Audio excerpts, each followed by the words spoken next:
les bienvenus pour cette dernière matinale philo place du marché de la Condamine, car je le rappelle déjà, la semaine philo se poursuivra bien sûr jusqu'à dimanche et tout au long du week-end. Altesse, en novembre 2022, vous prononciez un discours fort, poignant, remarquable et qui a marqué les esprits au cœur du musée océanographique. Un discours à l'occasion de la journée de la Méditerranée et d'un colloque organisé en faveur des jeunes et des femmes. Vous rappeliez malheureusement qu'il y avait encore trop d'êtres humains qui mouraient en mer à cause de la question migratoire au cœur de la Méditerranée. Et vous rappeliez aussi malheureusement que parmi les victimes, il y avait encore énormément de femmes et d'enfants. Les femmes, le thème qui nous réunit aujourd'hui. Une question pour les spécialistes qui sont ici. J'aimerais avoir votre éclairage. Comment on peut encore, au XXIe siècle, entendre des choses comme cela, des enfants et des femmes qui meurent en pleine mer pour rejoindre un avenir meilleur? Pour répondre rapidement à votre question, c'est un symptôme de l'état du monde et du fait que le combat n'est pas achevé. Et qu'on est extrêmement privilégié en Occident d'avoir réussi à obtenir de longues luttes une égalité de droits.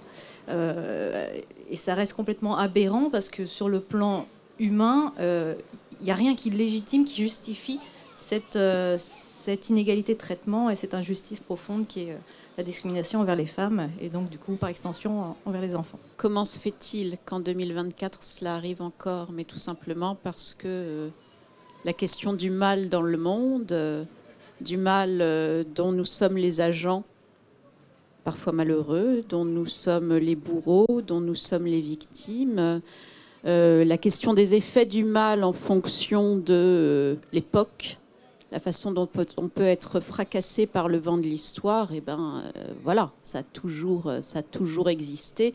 Et sur cette question migratoire, voilà, ça va avec l'époque. C'est-à-dire qu'on sait que pour plein de raisons, aussi bien les guerres, aussi bien les dévastations climatiques, aussi bien les questions sociales, il y a des flux migratoires de plus en plus importants.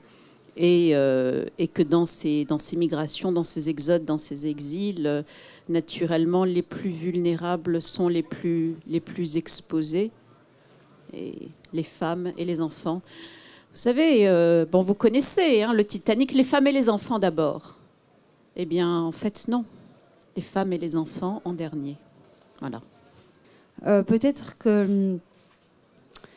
il faut interroger la question de l'indifférence et que, en tout cas, en ce moment, c'est la question que je me pose beaucoup et qui me concerne. Je me souviens que, en ayant visité le mémorial de la Shoah à Milan, quand on entrait, il y avait un grand mur avec ce mot indifférence. Et il est celui que chacun d'entre nous, peut-être, doit commencer par se poser en se disant à quoi je suis indifférent, moi-même, et que c'est peut-être une façon à chacun de commencer un mouvement commun. Alors justement, comment hommes et femmes peuvent travailler ensemble, je ne sais pas si le mot travailler est le bon terme, mais pour justement accéder à une meilleure condition des femmes et bien sûr à plus d'égalité? C'est une très bonne question et quelque part la réponse que moi j'aurais envie de donner, c'est on ne peut pas avancer sans être ensemble en réalité, parce que à force de jouer sur les oppositions, de lutter pour la reconnaissance de ses droits en tant que femme, on avance, mais le recul est toujours possible et toujours une menace quand même très très proche, moindre crise économique, au moindre changement, peut-être l'émergence d'une idéologie, les reculs sont forts et sont durables, et donc on ne peut pas avancer si on n'est pas ensemble. Je crois que c'est vraiment, c'est là où il y a un signe de réel progrès, quand il va y avoir une coalition, en fait, homme-femme, une réelle collaboration, je pense, plus que travail, c'est-à-dire une reconnaissance de notre commune humanité et que c'est ça qui prime en fait sur nos différences et que tout le monde a gagné à ce que chacun et chacune soit reconnu. Difficile. Je suis évidemment d'accord avec ce qui vient d'être dit. Pour moi, ça tombe sous le sens, mais j'ai remarqué tout à l'heure quelque chose. Quand je me suis présentée brièvement à vous, je n'avais pas pris assez de café, et donc je n'étais pas dans ce lissage, vous voyez, il faut que je dise écrivaine aujourd'hui. Non, j'ai parlé au plus pur de ce que je suis, et j'ai dit écrivain. Peut-être que mes camarades pourront le dire, parce que, en fait, en ce qui me concerne, et je ne peux parler que pour mon cas, quand j'écris, je ne suis ni une femme ni un homme. Je suis un être traversé par des histoires, des personnages, et je me place tout à fait dans quelque chose de hors sexe.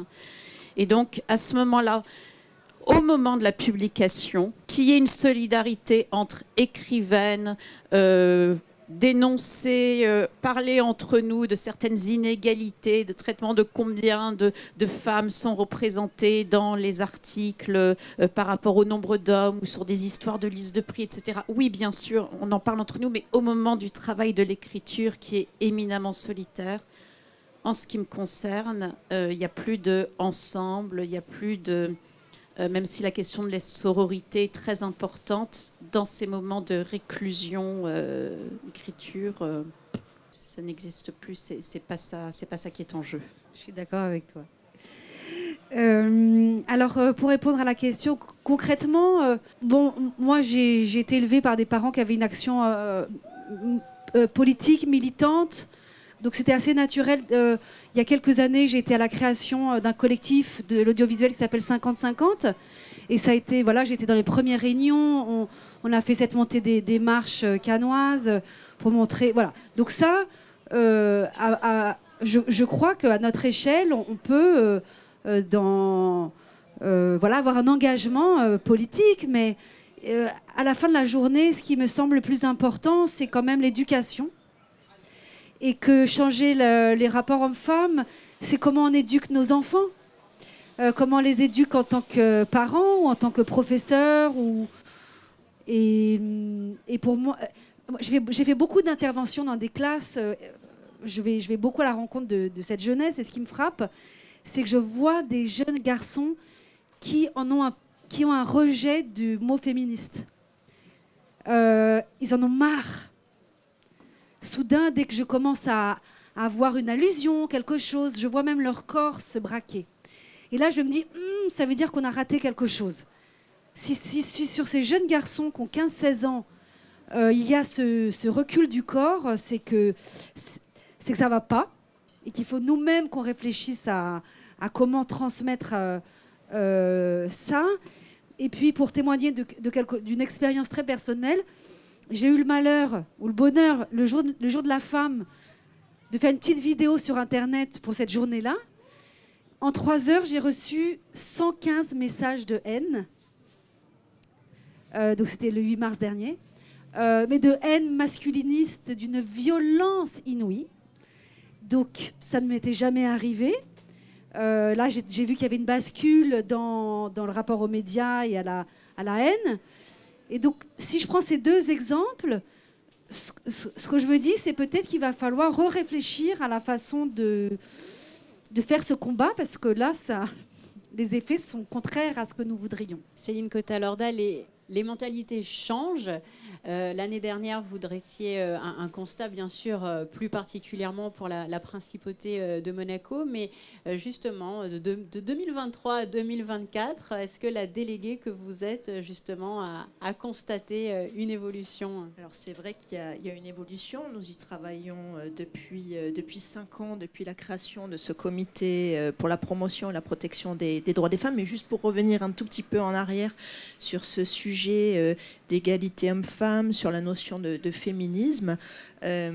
Alors, notre comité est une entité d'État, une entité gouvernementale. Donc, le positionnement que nous avons pris depuis sa création est un positionnement de mise en avant de politique publique. Donc, on n'est pas des militants. Et depuis le début de l'action, moi, je me suis toujours dit qu'il fallait qu'on arrive à s'adresser à la population tout entière. Vous avez dit tout à l'heure en commençant, on a aujourd'hui la journée des femmes, il y a beaucoup de femmes, on va s'adresser au moins à 50% de la population. Mais en réalité, ce sujet-là, il faut arriver à embarquer les hommes avec nous, et sinon on n'y arrivera pas, parce qu'on restera dans nos schémas de pensée, dans nos idéologies, et tout l'enjeu, notamment des campagnes qui sont menées par le Comité des droits des femmes à Monaco, c'est d'arriver à faire comprendre, à faire percevoir qu'il y a encore des inégalités. Donc il faut qu'il y ait une prise de conscience, il faut qu'il y ait cette perception, et c'est vraiment là-dessus qu'on travaille, et pas en clivant les uns contre les autres.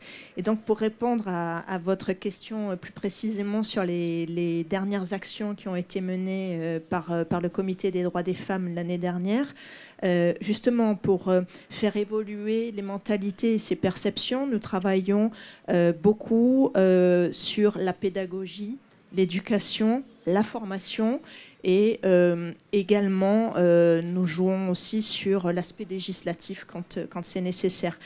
Quelques petites actions concrètes que nous avons menées avec les jeunes, en particulier lors de la dernière campagne du 25 novembre, donc c'est la journée internationale pour l'élimination de la violence à l'égard des femmes.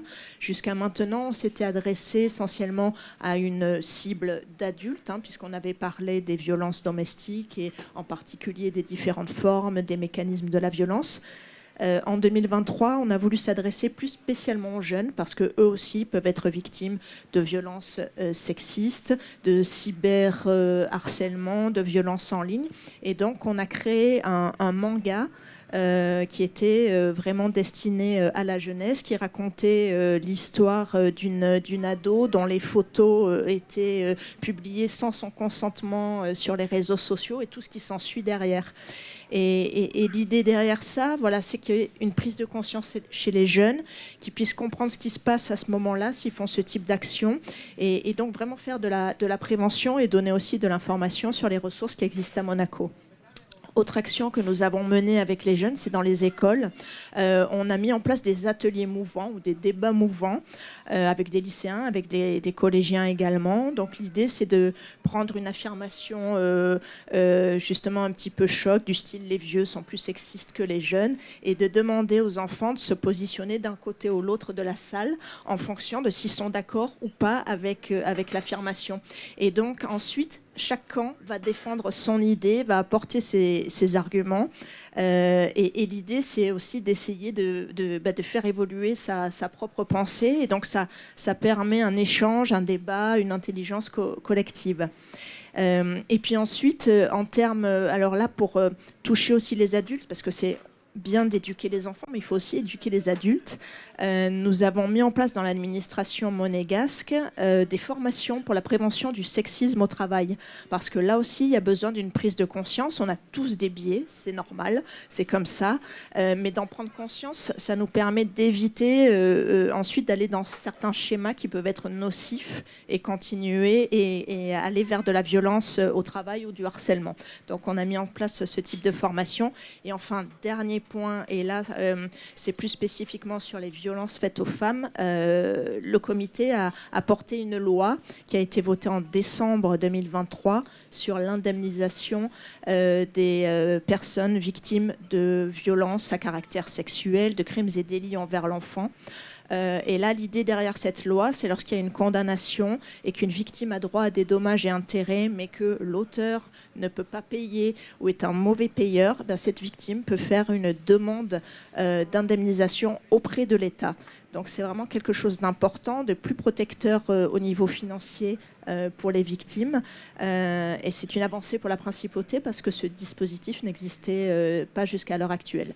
Donc voilà, ce sont quelques-unes des dernières actions, mais en tout cas, tout est guidé par cette idée. On n'y arrive pas toujours, mais petit à petit, on avance et on essaie de faire évoluer les choses, de concerner, de sensibiliser l'ensemble de la population, et de faire comprendre aux hommes que finalement, ce combat. On parle de combat, je ne sais pas s'il faut parler de combat d'ailleurs. Cette idée pour les droits des femmes, c'est finalement, si on arrive à la faire avancer, il faut que les hommes y trouvent leur compte. Et qu'ils se sentent également vainqueurs de quelque chose, si on parle de combat, dans cette défense-là. Et c'est tout l'enjeu. C'est pas forcément évident, mais petit à petit, les mentalités évoluent. Et le fait que cette journée des femmes existe maintenant grâce aux rencontres philo, ça nous permet d'échanger sur le sujet. Merci beaucoup Céline. Et vous avez soulevé une question qui est très intéressante. Est-ce que c'est juste ou pas d'employer le terme de combat? Un homme peut-être? Vous savez, je pense qu'il est relativement clair qu'en tant qu'homme aussi, on a tout à y gagner à cette affaire. Ce qui me frappe beaucoup dans les propos que vous venez de tenir, et dans les propos du reste qui ont été tenus avant, c'est cette réalité qui traverse tous les combats, luttes, chantiers, qui est la difficulté à construire, vraiment la difficulté extrêmement importante à faire, disons, s'abattre un certain nombre de préconceptions extrêmement ancrées, et la facilité inverse avec laquelle ces petits progrès peuvent être détruits. Donc, il y a un déséquilibre des forces qui est un déséquilibre qui est assez terrifiant et qui témoigne d'une inertie très profonde, d'un espèce de balancier qui attend en permanence de retrouver ce qui a été sa normalité à nouveau depuis des millénaires, ce qui peut rendre en effet les choses désespérantes à plein d'égards, mais il me semble, et on vient d'entendre un exemple, que voilà, c'est Beckett, vous savez, continuer, voilà, il faut continuer, je dois continuer, etc., etc. C'est quelque chose qui est essentiel et essentiel au niveau de toutes les pratiques. Moi, en tant qu'éditeur, c'est quelque chose qui m'importe beaucoup, de défendre, non pas le féminisme, mais de défendre les féminismes, ou de défendre les formes peut-être les plus radicales, les plus provocatrices, celles qui viennent aiguillonner d'une certaine manière cet ordre à l'endroit qui est peut-être celui de sa plus grande faiblesse, ou là où il ne s'y attend pas, dans un processus qui n'est peut-être pas tant de combat que de guérilla, mais une guérilla qui n'est pas forcément une guérilla hostile. Voilà, défendre aujourd'hui, je ne sais pas, le xénoféminisme par exemple, certaines formes de cyberféminisme, des formes qui sont des formes comme ça très avancées, qui viennent aussi enrichir la palette de ce que l'on sait à propos des féminismes pour éviter de pouvoir trop facilement se placer dans une espèce d'alternative, féministe, pas féministe, alors quoi, t'as choisi Coco, etc.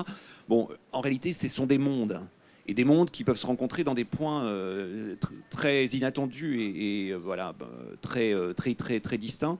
Donc voilà, quelles pratiques sont les nôtres qui permettent de faire exister cette chose au milieu de cette tendance fondamentale à les rebalayer d'un revers de la main, comme on a pu le voir aux États-Unis avec un simple arrêt de la Cour, de la Cour suprême des États-Unis, comme on peut le sentir arriver en France aujourd'hui, etc.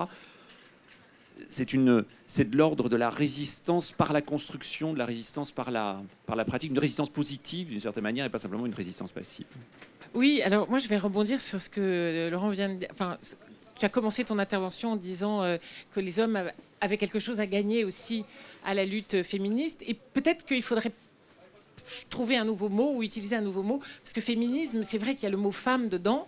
Donc un homme féministe, d'abord il faut rappeler qu'au départ c'était péjoratif. Le mot féminisme désignait une pathologie des hommes jugés trop féminins. Et ça n'est qu'après que, donc, par une sorte de retournement de stigmate, les femmes se sont emparées de ce terme pour en faire une action dynamique d'émancipation et d'émancipation. Et en fait, les hommes, oui, je crois que le féminisme est un humanisme au sens où il représente une émancipation pour l'ensemble du genre humain et pas seulement pour les femmes. Et si on arrive à persuader les hommes que eux aussi finalement sont piégés, ce que je disais tout à l'heure, dans des injonctions finalement très contraignantes, très discriminatoires et très paradoxales aussi. C'est Simone de Beauvoir, tout le monde connaît cette phrase, on ne naît pas femme, on le devient. Eh bien, on ne naît pas non plus homme, on le devient, c'est-à-dire que c'est aussi une construction et une intériorisation d'injonctions et d'assignations qui sont d'abord contraignantes. Moi, je rappelle que devenir un homme, au cours de l'histoire, en fait, on a voulu fabriquer des soldats. Donc, on a dit aux hommes, vous êtes forts, vous êtes beaux, vous n'avez pas peur de la mort, vous êtes vaillants, vous ne souffrez pas, vous ne montrez pas vos émotions. Au fond, on avait besoin juste de soldats qui allaient mourir et qui n'avaient donc pas peur de mourir, qui ne montraient pas leurs émotions sur le champ de bataille. Donc, il faut rappeler que virilité, ça vient de héros. Il faut être héroïque et avoir un esprit de conquête, de domination, une quête d'héroïsme. Et finalement, ce qu'on apprenait aux petits garçons pendant toute l'histoire, c'était désirer la belle mort, c'est-à-dire désirer mourir au combat. Donc il faut rappeler que cette éducation des garçons, elle a toujours été faite de violence, de coups. On a parlé de pédoplégie, pédagogie par les coups, de flagellomania à certaines époques. Donc l'éducation des garçons pour les endurcir, pour qu'ils deviennent des hommes, pour qu'ils appartiennent à la communauté des hommes, a toujours été finalement une contrainte et une coercition. Donc c'est aussi un fardeau d'être un homme. C'est aussi des injonctions qui sont très discriminatoires, parce que moi j'ai examiné donc pour ce livre, Le mythe de la virilité, toute l'histoire de la construction du genre masculin. Et en définitive, on se rend compte qu'il y a beaucoup d'hommes qui ont été exclus, toujours exclus de la masculinité, parce que, alors ça commence par les hommes un peu trop féminins, ou qui sont petits, ou qui sont trop minces, ou qui ont une voix fluette, ou qui sont homosexuels ou assimilés homosexuels. Et il faut rappeler d'ailleurs sur ce rejet, cet ostracisme à l'égard de ce qu'on appelait l'inverti autrefois, c'est qu'en fait, tout le postulat de départ de la construction des genres, c'est le postulat, en fait, c'est pas le postulat de la différence, parce que la différence, moi, je la conteste pas du tout. Voilà, on n'est pas hormonalement fait pareil. Tu portes pas d'enfant. Enfin, bon, voilà. Le problème n'est pas la différence. Le problème, c'est la hiérarchie. C'est-à-dire qu'on a posé l'homme comme supérieur à la femme. Tout ce dont on a doté l'homme, c'était pour en priver la femme. On a dit que l'homme était courageux, on peut dire que la femme était fragile et peureuse, que l'homme était rationnel, que la femme était émotive, que l'homme c'était le logos, la femme c'était l'éros. Et finalement, on a privé, en privant la femme d'un certain nombre d'attributs, on a aussi privé les hommes des attributs de sensibilité, d'émotivité, de sensibilité. Et donc, on est facilement assimilé à une femme. Et c'est dégradant d'être assimilé au féminin. Parce qu'en fonction de cette hiérarchie des genres, eh bien, moi, j'ai toujours pensé que l'homophobie découlait de la gynéphobie. C'est parce que le féminin est dégradé que l'effémination est jugée dégradante. Voyez. Donc, il y a des hommes qui souffrent dans ce schéma parce qu'ils ne présentent pas les marqueurs de la virilité, de la masculinité triomphale, héroïsme, goût de la compétition, de la conquête, etc. Ils ne sont pas dans le schéma.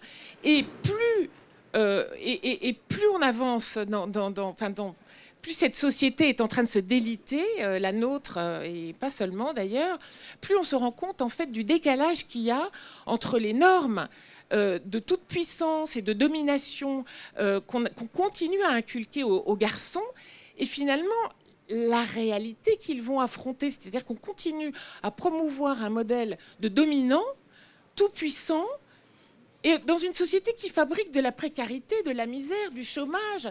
Et donc finalement, on a beaucoup dit qu'il y avait une crise de la virilité. Bon, ça on pourra en débattre longtemps, mais souvent on en impute la responsabilité au féminisme. Et moi je crois que l'homme est tombé dans son propre piège. C'est-à-dire qu'en érigeant ces valeurs-là dans une société qui ne permet pas de les accomplir, mais ça crée énormément de frustration. Et ça crée aussi, je pense que c'est ça aussi, qui provoque ces regains masculinistes, justement parce que quand une société continue à promouvoir des valeurs de manière impérative, tu dois être un mec, tu dois être un vrai, un homme, un vrai. Je me suis toujours demandé, mais alors c'est qui les faux hommes? Ils sont où? C'est quoi être un faux homme? Et en réalité, il y a ce divorce entre ce que la société projette comme image idéalisée d'un homme et ce que l'homme va véritablement pouvoir accomplir.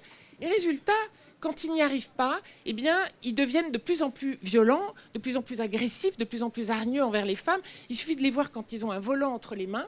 Je dis souvent, en fait, ce type, il passe en trombe, il fait un boucan du tonnerre, il klaxonne, il va trop vite. Et ça. En réalité, si ça se trouve, c'est son ultime bastion de pouvoir. Il n'en a pas, il s'est fait virer, il gagne même pas le SMIC, ça va pas. Mais dans sa voiture, il est puissant, il peut aller coller une bonne femme, aller klaxonner. Voilà, il a encore cette marge. Et donc, voilà, peut-être je pars un peu dans tous les sens, mais pour boucler la boucle, je pense que la seule manière d'enrôler véritablement les hommes dans le féminisme, c'est de leur montrer qu'ils sont aussi gagnants. Et si ça ne leur plaît pas qu'on appelle ça féminisme, alors appelons-le antisexisme. C'est-à-dire, vous aussi, vous gagneriez, les hommes, à vous émanciper de ces schémas qui finalement sont réducteurs et tout aussi aliénants que les schémas qui nous ont enfermés, nous, et assignés à la maternité, à la domesticité, à toutes ces choses que nous avons remis en question depuis plusieurs siècles déjà, mais que les hommes n'ont pas encore remis en question. Ça commence à se faire, mais de manière hyper embryonnaire. Mais la seule manière de les convaincre, c'est de leur dire, mais vous aussi, vous avez à gagner. J'enseigne pas mal dans les... Enfin, je vais dans les collèges, et puis j'ai des élèves et tout. Et souvent, je rencontre les réactions dont vous faites état, c'est-à-dire les garçons qui se rebiffent, qui sont rebelles, etc. Et puis finalement, quand on arrive à leur dire, mais enfin, est-ce que tu te reconnais vraiment dans ce modèle-là, le modèle du guerrier, Et puis finalement, on arrive à leur faire dire, ouais, finalement, alors si c'est ça, moi aussi je suis antisexiste. Et là, on a gagné quelque chose. Voilà. Il y avait beaucoup de réactions parmi le public. Je voyais beaucoup de visages qui étaient en mouvement pour acquiescer ou pas d'ailleurs. Mais voilà, c'est l'occasion pour moi de vous dire que d'ici quelques minutes, vous pourrez bien poser vos questions directement aux intervenants. Mais avant cela, encore une petite question. Hier, il était question du soin. La journée de jeudi, des rencontres philosophiques s'articulaient hier autour de ce thème. Et hier matin, nous avions donc des philosophes, des psychiatres qui expliquaient notamment que pour aider une femme, par exemple, victime de violence, eh bien, c'était difficile. Pourquoi ? Parce que si cette femme, par exemple, se présente aux urgences parce qu'elle a des blessures, on va soigner ces blessures, j'allais dire, physiques. Mais si cette femme ne verbalise pas le fait qu'elle est une femme battue et qu'elle ne verbalise pas le fait qu'elle a besoin d'aide, c'est compliqué de lui venir en aide. Quelle est votre réaction peut-être par rapport à cela ? Est-ce que vous avez des exemples ou entendu aussi peut-être des témoignages ? Est-ce qu'on peut aider une femme si...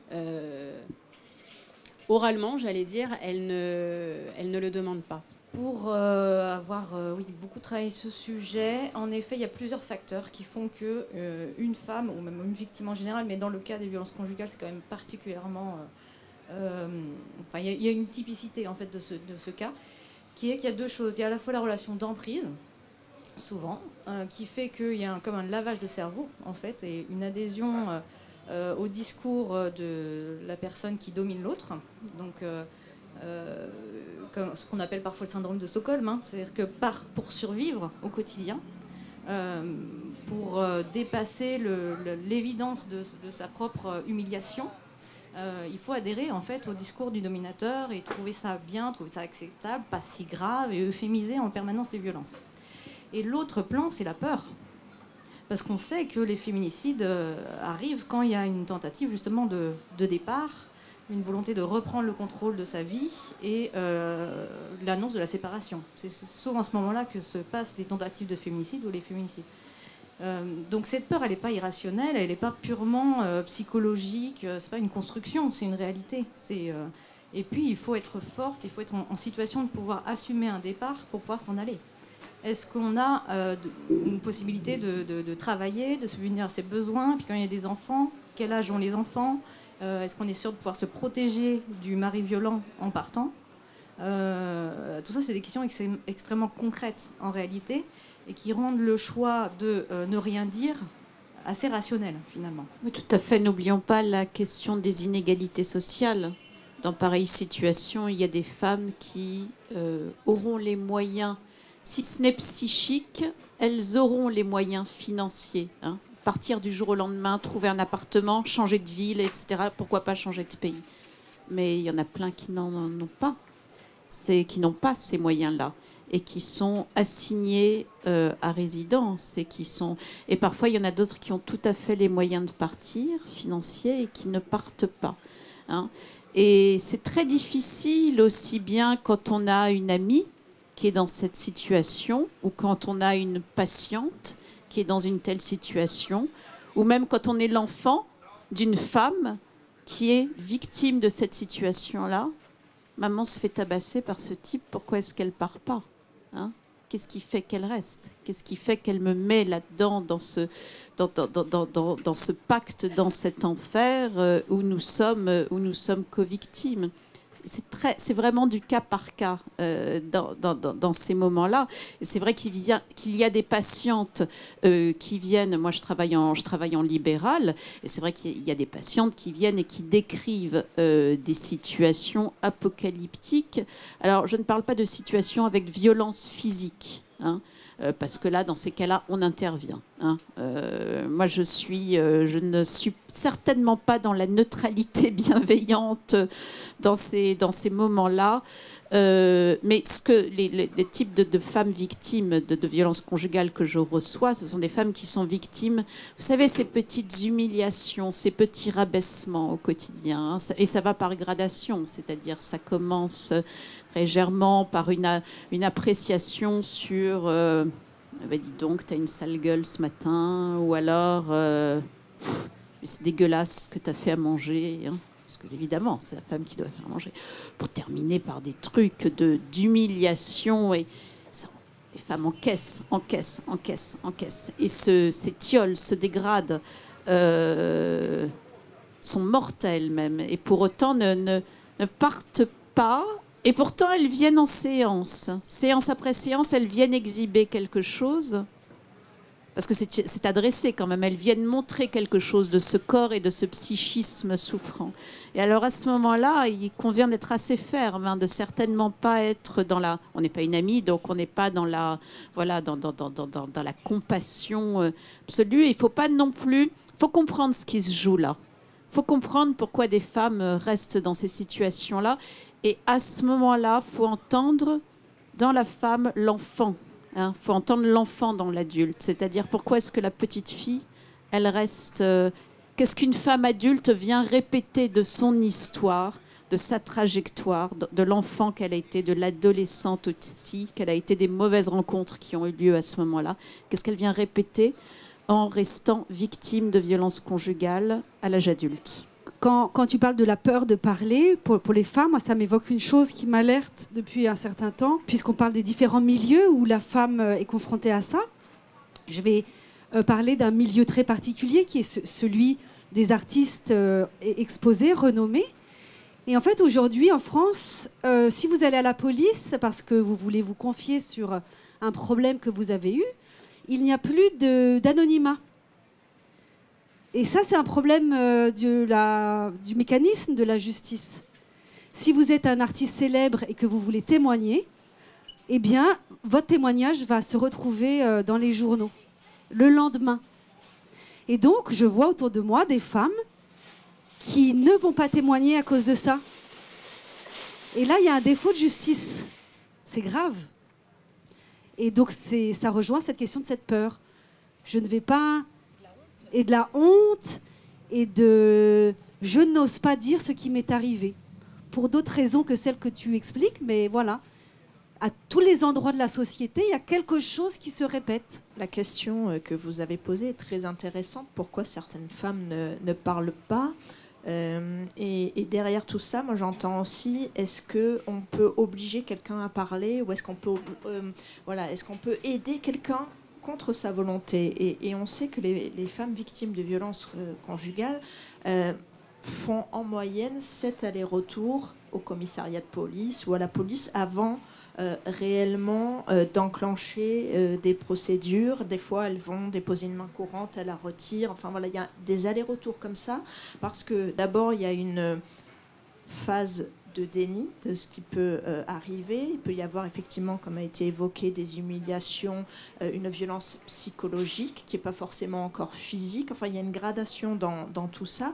Et donc, c'est vrai qu'on parle beaucoup ces dernières années de libération de la parole des femmes. Mais c'est loin d'être évident parce que la femme qui parle aujourd'hui, elle prend encore aussi beaucoup de risques.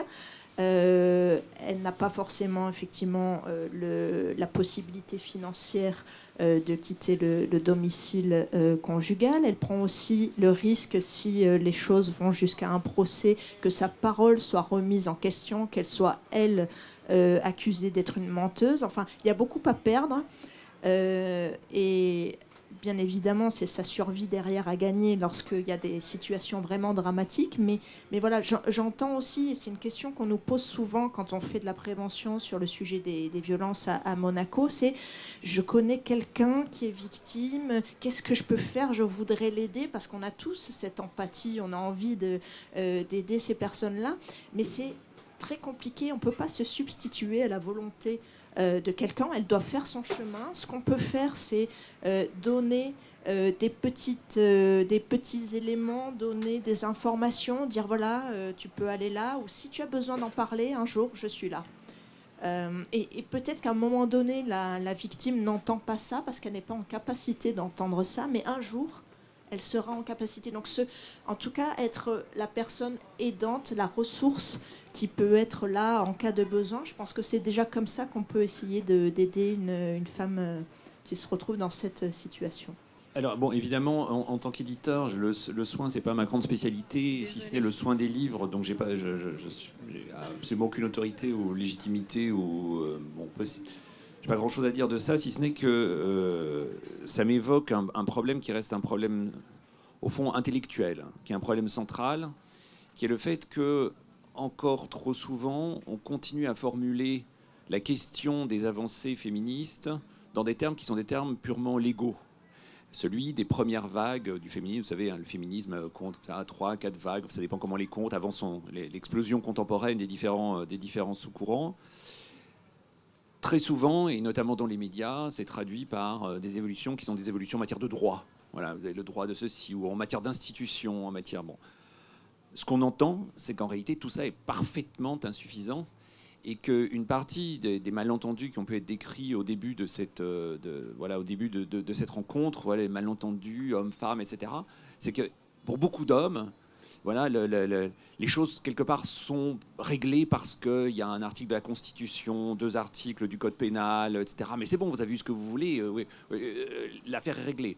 On se rend compte que l'affaire n'est pas réglée du tout et qu'en réalité, elle est réglée moins que jamais parce que ce formalisme juridique, en réalité, dissimule, rend, disons, tolérable des réalités qui sont des réalités qui, elles, sont atroces tout en étant parfaitement légales, d'une certaine manière, parfaitement acceptables, tolérables par les institutions, le pouvoir, appelez ça comme vous voulez. Donc l'enjeu, je crois, si un enjeu de soins, c'est celui justement de nous attirer notre attention sur la nécessité de décaler notre regard par rapport, au fond, au vocabulaire purement institutionnel des avancées, étant donné que l'un ne va pas sans l'autre tout de même, bien sûr, hein, il ne s'agit pas de le rejeter, mais enfin, d'imaginer l'immensité des problèmes, des difficultés et des douleurs que, bien évidemment, la loi ne couvre pas et ne couvrira jamais. Vous avez tellement tous et toutes bien répondu que sur la... Voilà, je vais donner un éclairage parce que je me suis interrogée sur les origines de la violence, des violences sexistes et sexuelles. Comme vous avez déjà très bien parlé du soin, de la prise en charge, peut-être c'est intéressant de comprendre en fait d'où ça vient, tout ça. Pourquoi toute cette violence envers les femmes et pourquoi les femmes ont-elles été aussi longtemps enfermées dans le silence, n'osant pas parler, n'étant pas écoutées, avec cette idée toujours qu'on va culpabiliser la victime et innocenter le coupable. Bon.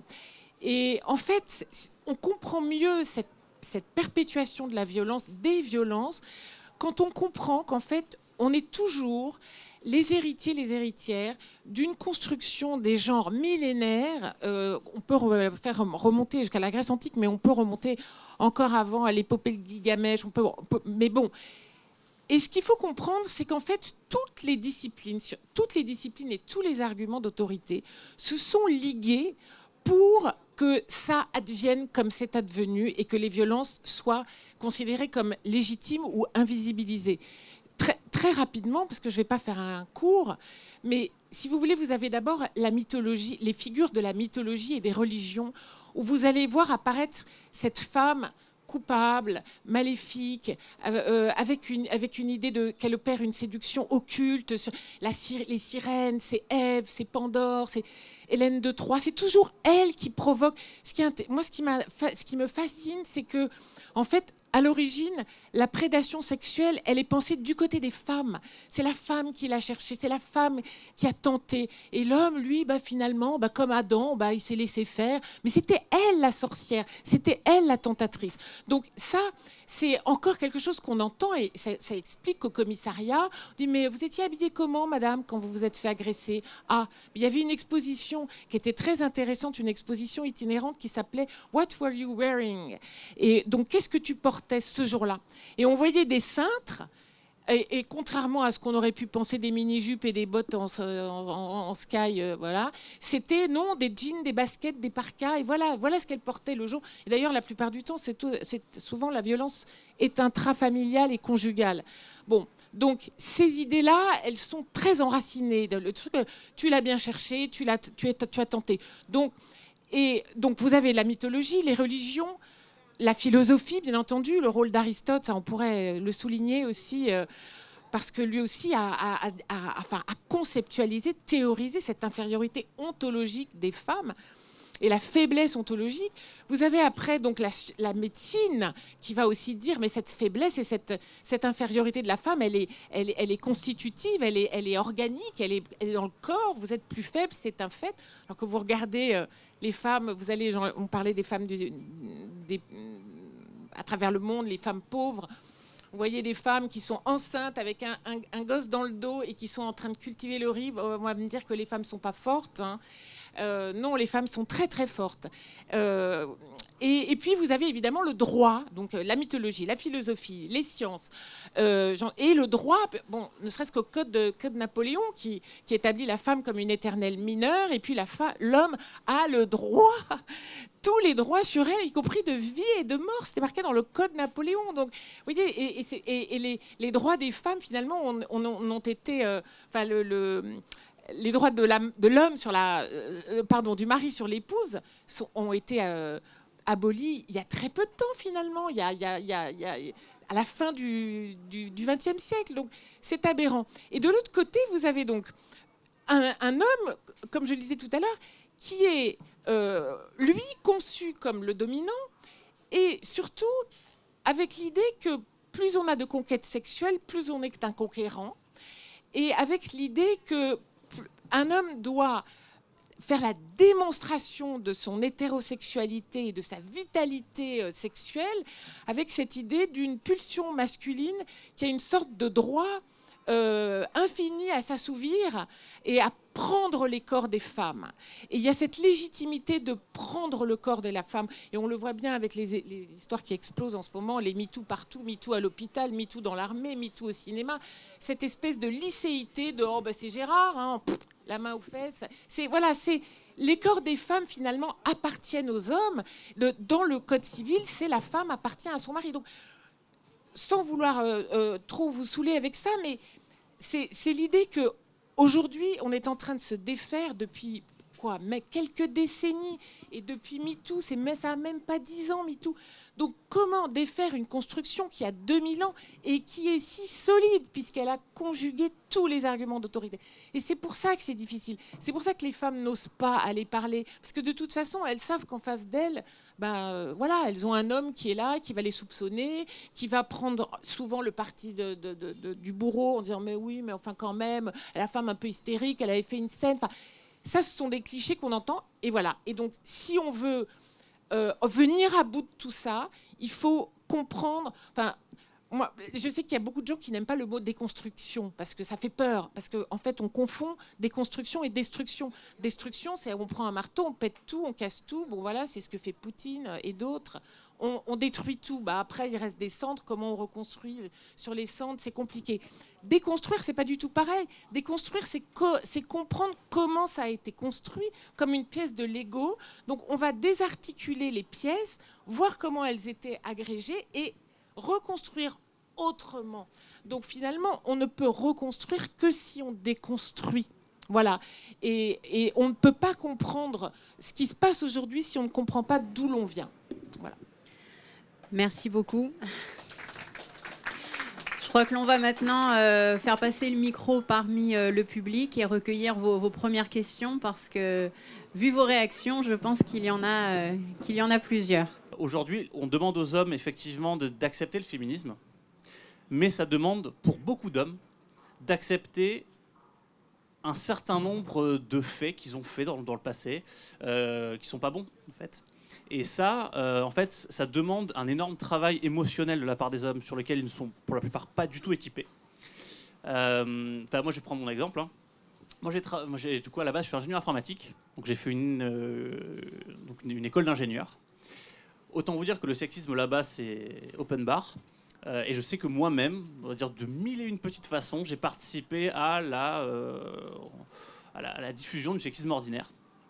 Et donc je sais qu'aujourd'hui, ma position, c'est que c'est difficile en fait de regarder de regarder ce passé-là et de dire à des gens, ça c'est pas bien, de faire passer tel ou tel stéréotype sexiste, alors que je sais que moi, par le passé, j'ai pu le faire de façon, en plus à leur âge. C'est ça qui est dramatique. Moi j'ai 35 ans, je commence à avoir une certaine maturité sur ces sujets-là, surtout que je baigne dedans.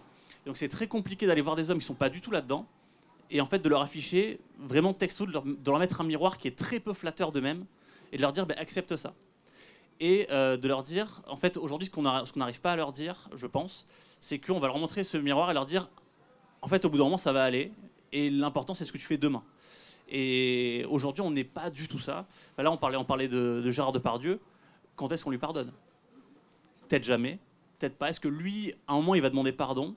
Est-ce qu'il en sera capable par lui-même?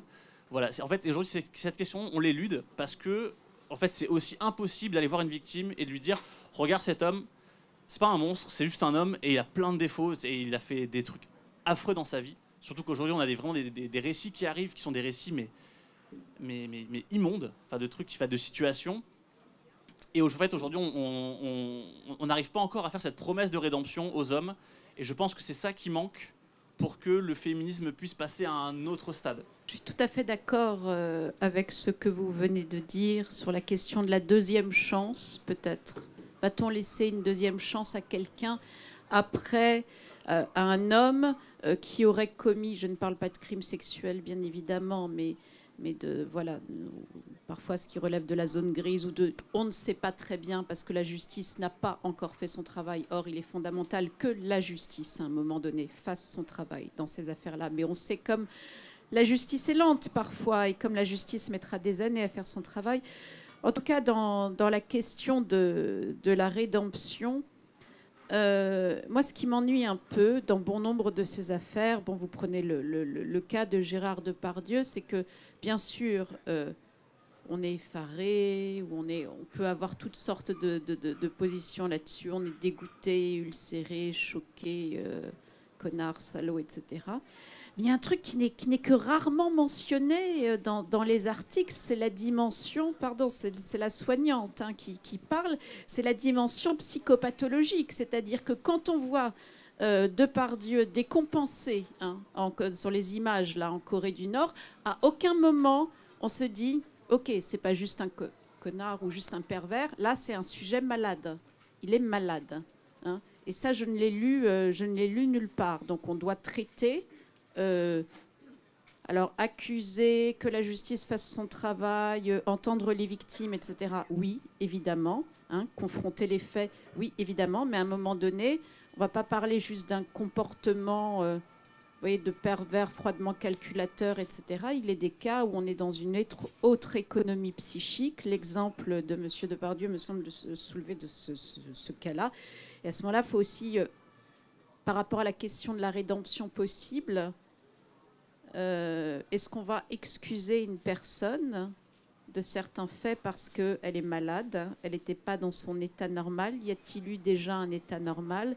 Peut-on... C'est la question qu'on se pose aussi quand on prend en charge en cabinet libéral des pervers. Hein, c'est-à-dire, parce que parfois, il y en a qui viennent. Hein, il y a quand même une demande.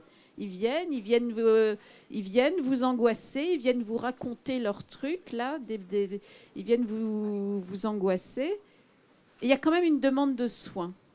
Qu'est-ce qu'on fait? Est-ce qu'on accepte ou pas? Est-ce qu'on écoute le type déverser le contenu des horribles histoires et de sa jouissance, ou est-ce qu'il faut couper court tout de suite comme ça? Là, je ne peux pas répondre à cette question, mais la question de la rédemption est de laisser une deuxième chance et d'entendre le sujet malade. Hein. Le sujet malade derrière le pervers, c'est important. Et ça n'excuse rien pour autant, mais ça permet de recontextualiser. Il faut dissocier le sexisme ordinaire de ces pathologies. Et la question ne se pose pas de la même manière. Comment est-ce qu'on peut offrir une seconde chance à l'homme ordinaire qui a reproduit des comportements pour pouvoir s'intégrer, pour pouvoir construire son identité de genre sans réfléchir, en fait, qui à un moment de sa vie prend conscience qu'il y a des choses qui ne sont pas acceptables et se dit oui, je suis un être humain, j'ai une dignité, je reconnais la dignité de l'autre et je change de comportement, de structure pathologique. Et le point de jonction qui se fait, c'est comment est-ce que notre civilisation, notre société, a autorisé, voire encouragé, dans certains cas, ces personnalités pathologiques, les a favorisées, les a protégées et voire leur a donné accès à des positions de pouvoir avec l'impunité qui va avec. Et donc il y a deux plans en fait à interroger, le plan clinique qui est individuel et puis une question sur notre civilisation et le modèle qu'on veut pour demain. Au début de cette conversation, vous avez dit on a peut-être loupé quelque chose parce que je vois les élèves de 14-15 ans, les garçons, dès qu'on leur parle de féminisme, ils se rétractent complètement, etc. Mais vous avez ouvert la question, mais vous n'avez pas répondu. Donc je pense que si vous l'avez ouverte, c'est que vous avez quand même une petite idée. Alors après, au cours de la conversation, il y a des pistes qui ont été tracées là-dessus, en particulier l'antisexisme plutôt que l'antiféminisme. Sauf que moi, en tant qu'homme, j'étais impressionné d'entendre Sarah Chiche dire « Quand j'écris, je ne suis ni femme ni homme, je suis un être humain, etc. » Moi, je ne suis pas un écrivain, mais il m'arrive d'écrire un peu. Et en fait, non, quand j'écris, je suis très encombré, moi, de mon sexe. J'avoue que j'adorerais pouvoir écrire, mais pas du tout. Non, je suis très... et par conséquent, l'antisexisme, si ça veut dire ni homme ni femme, en fait, en tant que petit garçon de 14-15 ans, je me rétracte encore plus, quoi. Et par conséquent, voilà, je vous pose la question, Anne Berest, est-ce que vous entrevoyez une réponse à celle que vous avez vous-même posée? Aujourd'hui, quand j'entends dans la conversation qu'il faut peut-être réinterroger ce mot combat, ça me passionne. Parce que je me dis, mais peut-être que c'est un des chemins qu'on a mal pris. Peut-être qu'il faut renommer. Maintenant, vous savez, dans la pensée talmudique, le plus important, c'est de bien savoir poser la question que de savoir y répondre. Et donc, en toute humilité, je dirais d'abord que c'est des faits qui sont tellement contemporains à nous-mêmes que je suis dans cette période où je pose la question, mais où je suis preneuse et en appétit des éléments de réponse auprès de gens dont c'est le sujet de réflexion. Pardon, alors je reprends la parole. Moi, j'aperçois une piste qui est je vais parler comme les gens sérieux, d'interroger le phénomène de puissance lui-même. Le fait de vouloir exercer une puissance, une domination. Il se trouve qu'on attribue ça à l'homme, et sûrement pour des excellentes raisons, etc. Mais c'est le fait même. Par exemple, récemment, là, on suit tous le grand feuilleton français. Là, il y a donc je ne vais pas nommer les gens, mais vous allez reconnaître, un certain homme politique, leader, qui rejoint un certain camp affreux, etc. Et puis son parti qui réagit. Et là, on a assisté à une scène étonnante. Une femme était désignée par ce parti pour lire un communiqué. Elle lit son communiqué et juste après, un homme, très homme dans tous les archétypes, dit « Bon, ben, elle vous a lu ça comme la secrétaire de service et maintenant, moi, je vais vous dire... » Et en fait, il n'a rien dit de plus, etc. Mais c'était vraiment... je ne sais pas si certains l'ont vu, Roselyne Bachelot a relevé ce point-là. Et ça, ce n'est pas une question de loi, etc. C'est juste une question de comportement. Mais moi, il me semble que le fait même, et là, ça ne rentre pas dans les considérations, etc., le fait même le processus devrait être immédiatement, y compris par les hommes autour, dénoncé, dire mais c'est inacceptable, on ne peut pas se permettre de se comporter comme ça. Et voilà, donc encore là pour le coup, c'est pas féministe ou autre, c'est juste en société, si on veut avancer, le simple fait d'exercer une puissance devrait être considéré comme caduque, quoi. Je n'ai peut-être pas grand-chose à dire de plus que ce que j'ai dit tout à l'heure. Je n'énonce pas une vérité qui devrait être valable pour toutes et tous. Hein. C'est juste voilà, ma structure, ma condition d'écriture, mon lieu où je sais que je ne suis pas ni travaillée ni traversée par ces questions-là. Et donc, chez moi, c'est plutôt la question du vivant et du mort. Et c'est plutôt sur l'axe vie-mort que sur l'axe masculin et féminin que se place mon écriture et mes questionnements. C'est peut-être pour cela que, en ce qui me concerne, je me situe là. Merci beaucoup. Je crois qu'on va prendre un dernier éclairage avant de clore cette matinale. Je vous en prie. Merci. Je voulais juste rebondir sur la question du pouvoir, enfin de la puissance plutôt. Parce que, bon, on l'a dit tout à l'heure, les luttes féministes se trouvent enquistées ou redistribuées ou partagées dans un continuum qui est un continuum de luttes et de formes très diverses de pouvoir, notamment économique, militaire, hygiénique. Enfin, Olivier Gazalet en a fait la liste tout à l'heure. Et peut-être que précisément, s'il s'agit de parler de philosophie, de concepts, disons, philosophiques, il faut peut-être rappeler cette vieille distinction qu'on pouvait trouver chez Spinoza et qui a été reprise dans les années 90, au début des années 2000, par Antonio Negri, par d'autres, qui est la distinction qui existe entre puissance et pouvoir, c'est-à-dire entre potestas et potentia, en tant que, en effet, le problème général, et pas seulement le problème féministe, est le problème du pouvoir. Et que toute la question est celle de savoir quel type de puissance on peut activer pour pouvoir faire mentir d'une certaine manière le pouvoir ou pour rendre impossible son exercice complet, son exercice satisfait, etc., etc. Donc en effet, les luttes féministes ont toujours, pour autant que je les comprenne un peu, pas complètement de traviole, ont toujours été du côté des puissances contre le pouvoir, comme ont pu l'être les luttes anticapitalistes, comme ont pu l'être, et le sont toujours, les luttes écologistes, etc., etc. Donc en effet, déconstruire le langage du pouvoir et pas le langage de la puissance pour pouvoir restituer la puissance aux individus, la puissance aux concepts, la puissance aux idées